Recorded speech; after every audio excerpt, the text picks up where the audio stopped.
Assalamualaikum warahmatullahi wabarakatuh. Saya Nawa Anwar, mahasiswa Prodi Ilmu Komunikasi Universitas Negeri Jakarta. Pada hari ini, saya diberi kesempatan untuk memberikan presentasi tentang mini skripsi saya berjudul Sistem Komunikasi Interpersonal antara pimpinan dan bawahan dalam meningkatkan prestasi kerja pegawai di kantor wali kota administrasi. Pada mini skripsi ini, saya bagi menjadi 3 bab, yaitu bab pertama membahas tentang secara terperinci tentang pendahuluan, diantaranya latar belakang masalah, rumusan masalah, tujuan penelitian, manfaat penelitian, dan garis besar isi mini skripsi. Bab 2 merupakan bab penjelasan tentang landasan teori yang akan dipergunakan untuk menganalisis permasalahan yang akan diteliti dan diantaranya meliputi sistem komunikasi interpersonal, komunikasi organisasi, dan teori-teori lain yang relevan dengan fokus penelitian. Bab ketiga merupakan bab yang membahas tentang metode penelitian yang terdiri dari tempat, waktu penelitian, jenis penelitian, populasi dan sampel, sumber data, alat pengumpulan data, serta teknik analisis data.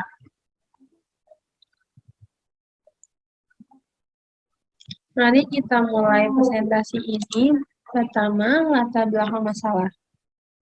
Komunikasi adalah suatu proses interaksi antara sesama makhluk Tuhan, baik dengan menggunakan simbol, sinyal, maupun perilaku dan tindakan yang biasa dilakukan oleh seseorang seperti tulisan maupun sinyal non-verbal.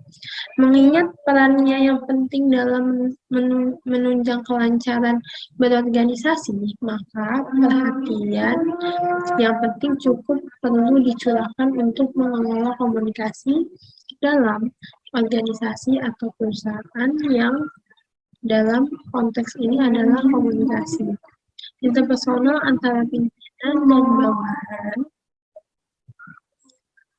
Komunikasi merupakan sarana untuk mengadakan koordinasi antara berbagai subsistem dalam perkantoran. Ada 2 model komunikasi dalam rangka meningkatkan kinerja dan mencapai tujuan perkantoran. Pertama, komunikasi yang bersifat koordinasi, yaitu proses komunikasi yang dibangun untuk merekatkan bagian subsistem dalam perkantoran.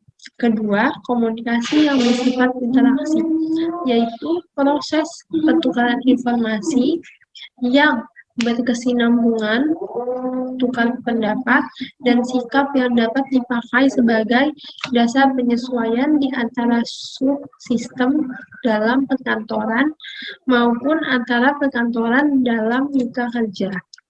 Intensitas komunikasi sangat mempengaruhi hasil dalam proses komunikasi tersebut. Dalam organisasi atau perusahaan, jenis komunikasi yang diyakini paling efektif untuk merubah sikap dan perilaku individu adalah komunikasi interpersonal. Komunikasi interpersonal yang terjadi antara pimpinan dan bawahan dalam organisasi atau perusahaan haruslah efektif, sebab efektivitas komunikasi interpersonal diharapkan mampu memelihara motivasi dan gairah para karyawan atau pegawai dengan adanya pemberian berupa penjelasan kepada mereka tentang apa yang harus dilakukan seberapa baik mereka mengerjakannya dan apa yang dapat dilakukan untuk meningkatkan kinerja mereka jika sedang berada di bawah standar.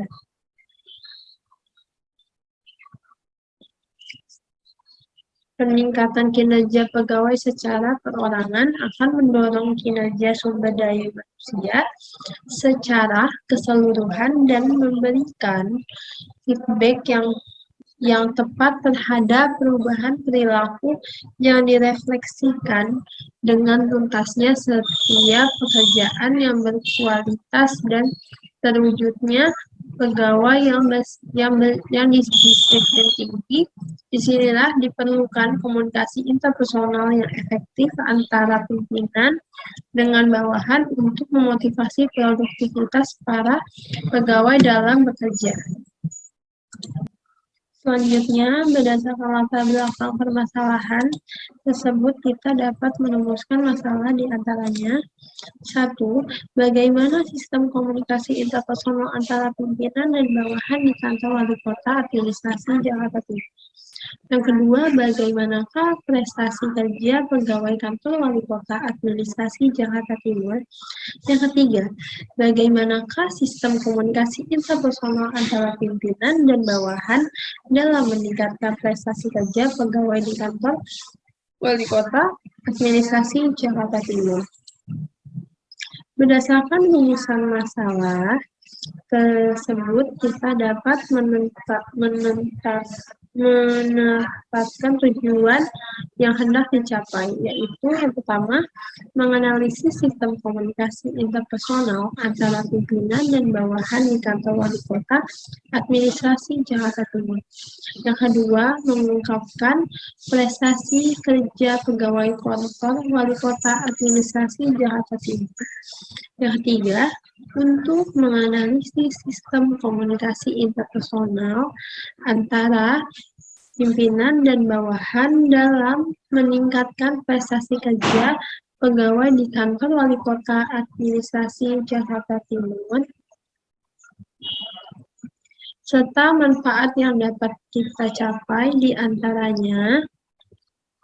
Yang pertama, menjadi bahan masukan bagi pimpinan di kantor wali kota administrasi Jakarta Timur khususnya dan pihak-pihak lain yang memerlukan umumnya tentang pelaksanaan sistem komunikasi interpersonal antara pimpinan dan bawahan dalam upaya peningkatan prestasi pegawai tersebut.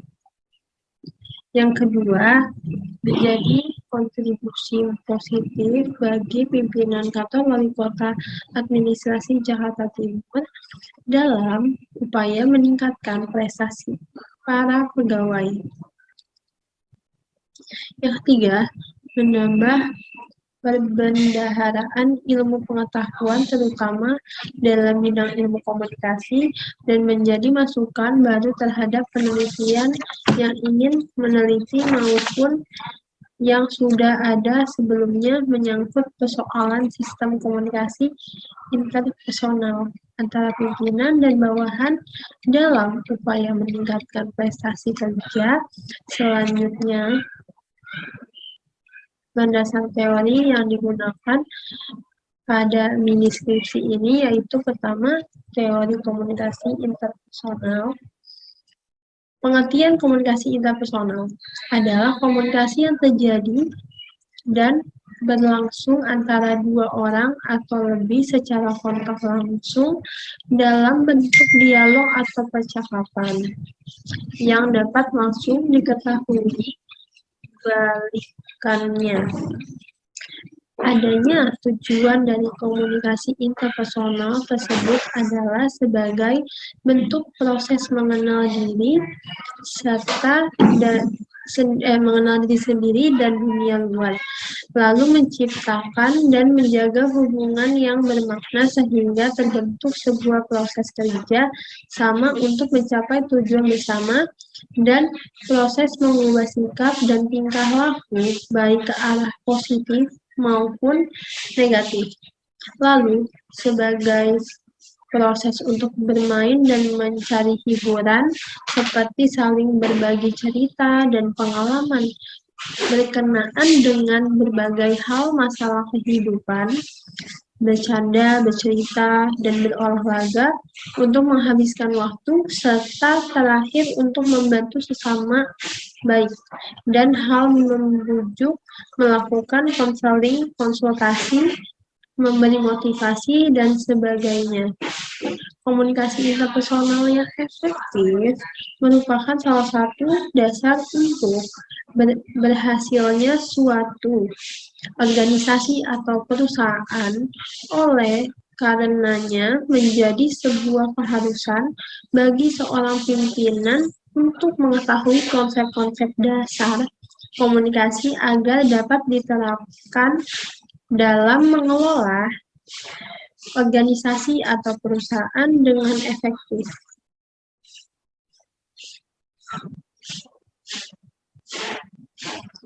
Untuk mengetahui komunikasi interpersonal tersebut berjalan efektif atau tidak, harus paling tidak memenuhi 5 diantaranya: keterbukaan, empati, dukungan, adanya sikap dan perhatian yang positif terhadap diri seseorang, serta komunikasi interpersonal akan sangat efektif jika orang yang berkomunikasi tersebut memiliki rasa kesamaan satu dengan yang lainnya.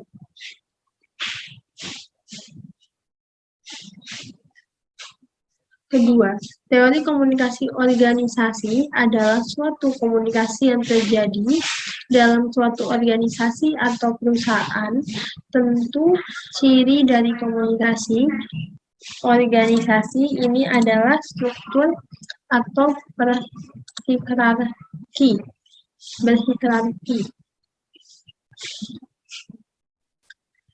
Ketiga, apa itu fungsi komunikasi dalam organisasi dan perusahaan? Proses komunikasi dalam organisasi dan perusahaan tersebut harus memiliki empati fungsi di antaranya.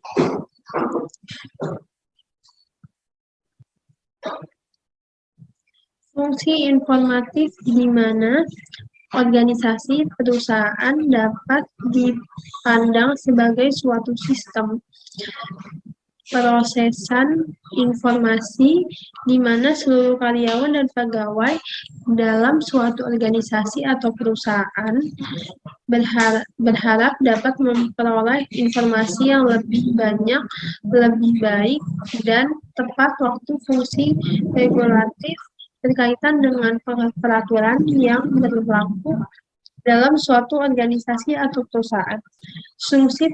Fungsi persuasif di mana seseorang pimpinan harus bisa melakukan persuasi terhadap bawahan daripada selalu memberikan perintah, sebab pekerjaan yang dilaksanakan secara sukarela oleh karyawan atau pegawai akan menghasilkan kepedulian yang lebih besar bila dibandingkan jika seseorang pimpinan sering memperlihatkan kekuasaan dan kewenangannya. Fungsi integratif di mana setiap organisasi atau perusahaan berupa menyediakan saluran komunikasi yang memungkinkan para karyawan atau pegawai dapat melaksanakan tugas dan pekerjaan yang baik. Keempat, bagaimana saluran komunikasi dalam organisasi atau perusahaan. Saluran komunikasi formal organisasi atau perusahaan merupakan saluran komunikasi yang mengalir dalam rantai komando atau rantai tanggung jawab tugas yang telah ditentukan oleh organisasi atau perusahaan. Terdapat 3 jenis komunikasi formal dalam organisasi atau perusahaan, yaitu 1. Komunikasi vertikal adalah komunikasi yang terjadi antara pimpinan dan bawahan dalam organisasi atau perusahaan. Kedua, komunikasi horizontal merupakan bentuk komunikasi secara mendatar di mana terjadi pertukaran pesan secara menyamping dan dilakukan oleh dua pihak yang mempunyai kedudukan yang sama, posisi yang sama, jabatan yang selevel, maupun eselon yang sama dalam suatu organisasi atau perusahaan.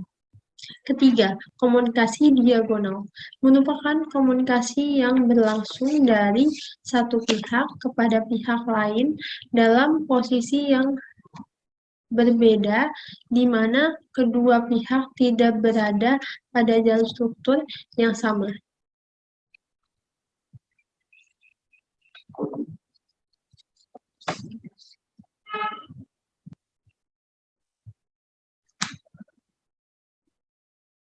Kelima, apa saja aspek-aspek komunikasi pimpinan kepada bawahan yang efektif? Aspek-aspek komunikasi pimpinan kepada bawahan yang efektif, di antaranya ada pemahaman terhadap pesan, adanya perubahan sikap yang berkaitan dengan koordinasi, adanya hubungan sosial dalam bentuk kepercayaan yang baik di antaranya atasan dan bawahan. Dan terakhir adanya tindakan yang dilakukan sesuai arahan yang diberikan antara atasan dengan bawahan.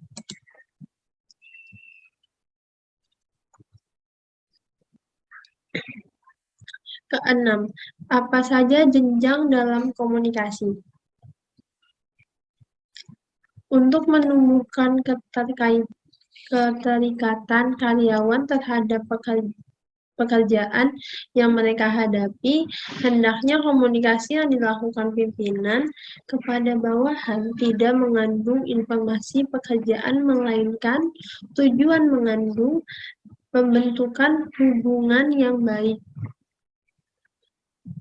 Proses melibatkan karyawan dalam permasalahan yang berkaitan dengan organisasi atau perusahaan berjenjang akan menghasilkan kesadaran, kemudian menghasilkan rasa, pengertian, dan terwujud dalam bentuk dukungan, keterlibatan, dan akhir komitmen.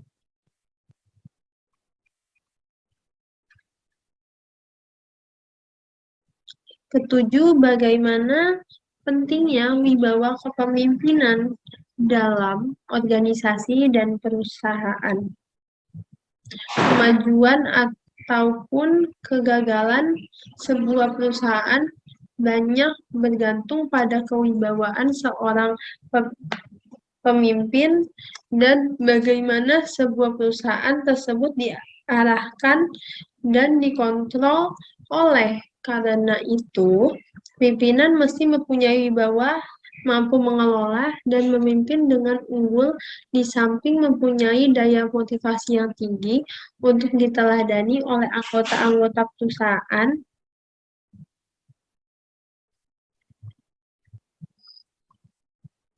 Dalam hal ini, wibawa seseorang pemimpin dibagi menjadi 3, yaitu pertama, kewibawaan karismatik, artinya kualitas kewibawaan seseorang pimpinan tersebut dipandang dari segi kemahiran atau keahlian, pengetahuan, prestasi, pencapaian, dan kepribadiannya. Yang kedua, kewibawaan tradisional, yaitu kewibawaan berdasarkan kedudukan yang dipegang oleh seseorang pemimpin dalam suatu organisasi atau perusahaan.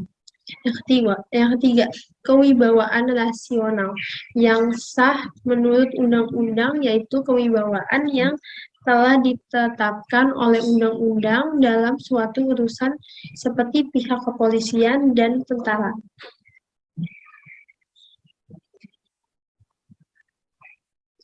Dalam Islam, kewibawaan seseorang dilihat dari perspektif kepribadian, hasyiah, kemahiran, pencapaian, kelayakan, dan ilmu pengetahuan yang dimiliki oleh seorang pemimpin tersebut.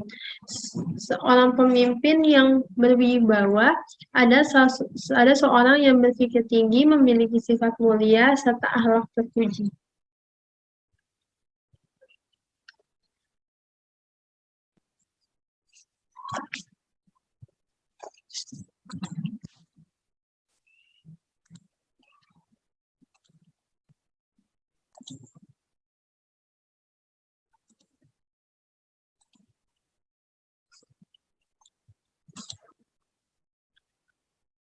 Terakhir, apa metodologi penelitian yang digunakan dalam mini skripsi ini?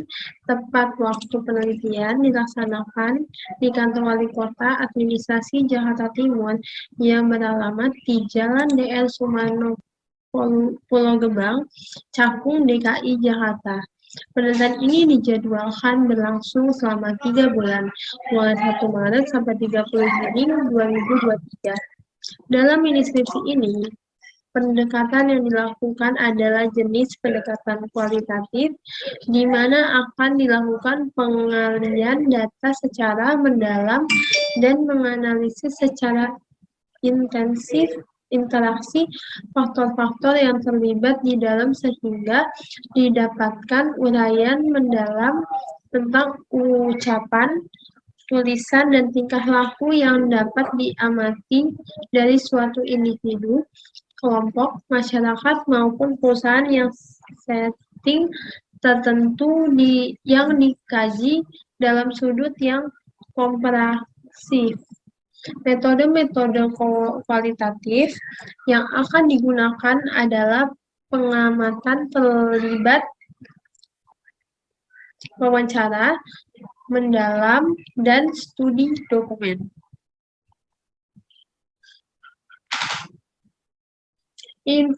Informan yang digunakan sebagai populasi dan sampel adalah para jajaran manajerial yang terdiri dari 10 orang, tapi dengan tidak menutup kemungkinan untuk menambah jumlah informan dari siapapun yang berkompeten di bidang ini demi untuk mendapatkan informasi mengenai permasalahan yang dibahas. Sumber data yang digunakan yaitu sumber data primer dan sekunder. Sumber data primer adalah sumber data yang digolongkan sebagai data pokok yang menjadi objek dalam penelitian. Sumber data primer ini didapat di informan yang telah ditentukan sebelumnya. Sedangkan sumber data sekunder adalah data pendukung bagi data primer yang didapat dari berbagai bahan bacaan, koran, jurnal, majalah, buku-buku, dan dokumentasi yang dimiliki di kantor wali kota administrasi Jakarta Timur.